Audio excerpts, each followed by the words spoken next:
জেলায় মিষ্টি কুমড়া চাষ করে লাভবান হচ্ছেন কৃষকরা। মিষ্টি কুমড়া সব মানুষের একটি উপাদায় এবং সুস্বাদু ও জনপ্রিয় সবজি।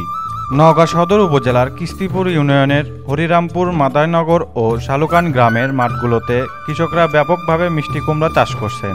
এসব গ্রামের মাঠে মাঠে কেবলই মিষ্টি কুমড়ার জাংলা। যতদূর চোখ যাবে শুধু এ ফসলের চাষ।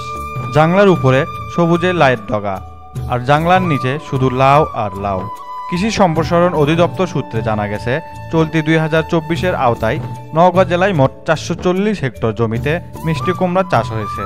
এর মধ্যে কেবল নওগাঁ সদর উপজেলায় চাষ হয়েছে 125 হেক্টর জমিতে। জাংলা তৈরি, কুমড়ার জমি প্রস্তুত, পরিচর্যা, সার, কীটনাশক ইত্যাদি বাবদ প্রতি বিঘা জমিতে খরচ হয় প্রায় 20,000 টাকা। আর 1 বিঘা জমি থেকে কমপক্ষে 2000 কেজি কুমড়া উৎপাদিত হয়ে থাকে।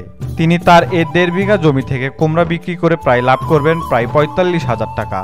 কৃষি সম্প্রসারণ অধিদপ্তর উপপরিচালক কৃষিবিদ আবুল কালাম আজাদ বলেছেন, মিষ্টি কুমড়া ভিটামিন, প্রোটিন ও আয়কর সমৃদ্ধি একটি সবজি, মানুষের শরীরের জন্য অতি প্রয়োজনীয়। এ ফসল মোটামুটি লাভজনক হওয়ায় কৃষি বিভাগ কৃষকদের মিষ্টি কুমড়া চাষ করতে উৎসাহিত করছেন।